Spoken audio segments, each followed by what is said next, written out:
जिंदाबाद जिंदाबाद पंचायत पायलट जिंदाबाद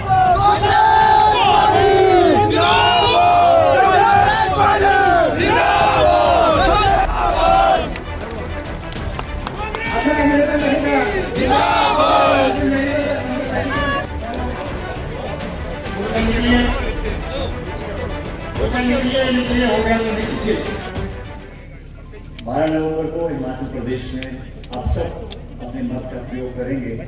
नई सरकार का गठन आपको करना है। ये निर्णय किसी एक व्यक्ति के लिए नहीं है, ये निर्णय पूरे प्रदेश के लिए आपको करना है।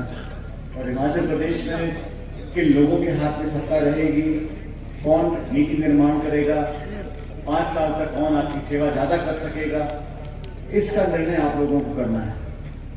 हमने 5 साल पहले जो चुनाव हुए उसमें जनता ने जो जनादेश दिया उसको स्वीकार किया और विपक्ष में रहकर हम लोगों ने अपनी बात को जनता के पास बार बार उठाया। 8 साल से केंद्र में बीजेपी की सरकार है, 8 साल से दिल्ली से और 5 साल से शिमला से पूर्ण बहुमत दोनों सरकार को है। फिर भी आज जो देश में हालात हैं आपसे छिपे नहीं है। सरकारें बनती हैं पॉलिसीज बनाने के लिए, कानून बनाने के लिए, बजट देने के लिए, विकास कराने के लिए और सबसे महत्वपूर्ण जनता के दुख दर्द सुनकर उसके आधार पर काम करने के लिए। जिन लोगों के हाथ में सत्ता है उनको इस बात का एहसास भी नहीं है। अगर एहसास है तो बोलते नहीं। प्रधानमंत्री जी कई बार हिमाचल प्रदेश में आए, रक्षा मंत्री आए, गृह मंत्री आए, सारे मुख्यमंत्री यही घूम रहे हैं हिमाचल में।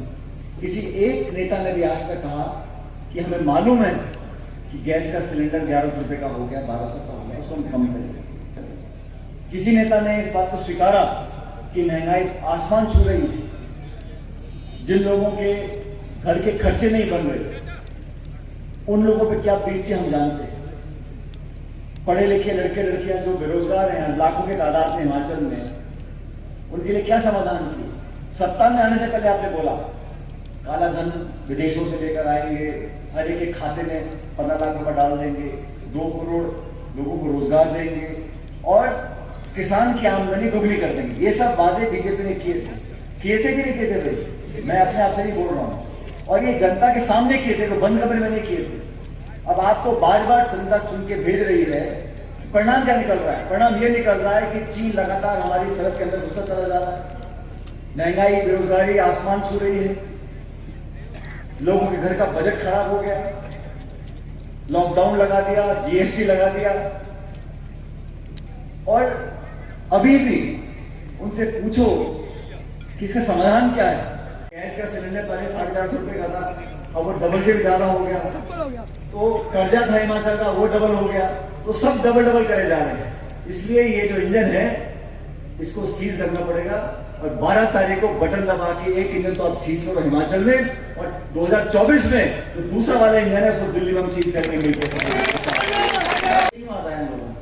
आप पहले भी कर सकते थे, लेकिन इनके मन में शासन देने के लिए भावनात्मक मुद्दों को हवा दो, जनता बहक जाए और फिर जाके बीजेपी को वोट मिल जाए। ऐसा होने वाला नहीं है। हिमाचल प्रदेश की जनता बहुत समझदार है, आप लोग पढ़े लिखे लोग हो, आप सब जानते हो। ये राज्य छोटा है लेकिन बहुत महत्वपूर्ण है। पूरे हिंदुस्तान की नजर आज टिकी हुई है हिमाचल के ऊपर। आपको हिमाचल प्रदेश के मतदाता किस करवट बैठेंगे ये पूरा देश देखना चाहता है, जानना चाहता है। मैं तो आप लोगों के बीच में कई दिनों से घूम रहा हूँ, ना सिर्फ कांगड़ा में लेकिन मंडी में, शिमला में, सोलन में, लाहौल स्पीति में, जहां जहां हम लोग गए हैं वहां पर एक तरफा लहर कांग्रेस पार्टी की चल रही है। और ये एहसास मुझे किसानों से, नौजवानों से, महिलाओं से, माताओं से मैंने बात भी करी है। लोगों के चेहरों पर जो उत्साह है कि अब समय आ गया, हमें एक सत्ता परिवर्तन करना है। और सत्ता परिवर्तन क्यों करना है?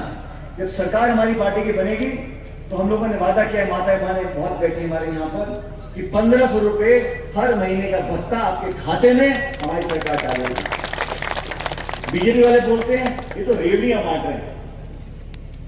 आप जब इस देश की संपत्ति, हवाई अड्डे, एयरलाइन, रेलवे, बैंक, बिजली कंपनी, बीमा कंपनी, उन सब सरकारी संपत्तियों को औने पौने दाम में 2-3 लोगों को बेच रहे हो, वो रेवड़ी नहीं है।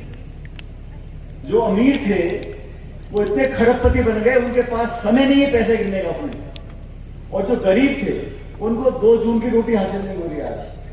तो खाई इतनी बढ़ गई अमीर गरीब की कि हम सब ने देखा पिछले 5-7 सालों के अंदर काम कर रहे हैं। और विधायक ना रहते हुए भी इन्होंने घर घर जाकर संपर्क किया, लोगों के दुख और सुख में शामिल रहे। इसलिए आपसे मैं निवेदन करना चाहता हूं, जब सरकार कांग्रेस पार्टी की बन रही है तो आप लोगों की भागीदारी उसमें होनी चाहिए।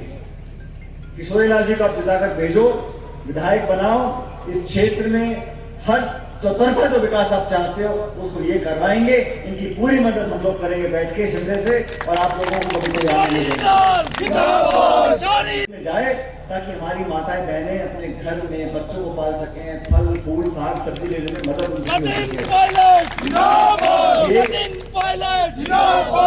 जब बीजेपी या प्रधानमंत्री घोषणा करते हैं हम किसान निधि डालेंगे 2000 रुपए हर खाते में, तो वो रेवड़ी नहीं। कांग्रेस पार्टी बोले महिलाओं को 15 रुपए देना चाहते हैं, तो कहते हैं कहां से लाओगे, रेवड़ी क्यों बांट रहे हो? अरे भाई, और प्रधानमंत्री क्या बोलते हैं, उम्मीदवार मत देखो, कैंडिडेट मत देखो, फूल को देखो, पार्टी को देखो। क्यों नहीं देखे भाई? उम्मीदवार को देखेंगे, नापेंगे, तोलेंगे, तराजू में रखेंगे, और जो बेहतर हो सो वो डालेंगे। उनको मालूम है कि उनका उम्मीदवार को पसंद नहीं कर रहा है। जितने उम्मीदवार बीजेपी ने दिए हैं, एक तो आपस में खींचतान है, दूसरा उम्मीदवारों को लोग पसंद नहीं कर रहे। जो एमएलए रहे, मंत्री रहे, उन्होंने खूब अपने घरों को भरा है, और पेपर लीक हुए, भ्रष्टाचार हुआ, पूरा शोषण जनता का करने के बाद आज जब 5 साल पूरे हो गए तो अपनी सरकार की रिपोर्ट का कोई नहीं दिखाया। मुख्यमंत्री जी कभी आके बोलते नहीं, मैंने 5 साल में इतनी फैक्ट्री लगवाई, इतने उद्योग लगवाए, इतने रोजगार पैदा किए, महंगाई कम करी। पिछले 1 महीने में हर जगह जो है नारियल फोड़ के अपना पत्थर लगा के और फीता काट रहे हैं। मुख्यमंत्री जी के और उनकी सरकार के काम से अगर पब्लिक खुश होती, जनता उसको मानती, तो जरूरत नहीं पड़ती प्रधानमंत्री जी को रोज आने की। आप देख रहे हैं प्रधानमंत्री जी सारा काम छोड़ के रक्षा मंत्री, गृह मंत्री, मुख्यमंत्री, प्रधानमंत्री सब यहाँ डटे हुए हैं। उनको मालूम है कि इनके हाल पे छोड़ दिया तो मामला साफ है यहाँ पर, इसलिए पूरी ताकत लगा रहे हैं, जज्बाती भाषण दे रहे हैं, भविष्य का संकल्प पत्र दिखा रहे हैं, लेकिन अपने 8 साल का दिल्ली का और 5 साल का हिमाचल का कोई काम बताने को तैयार नहीं है।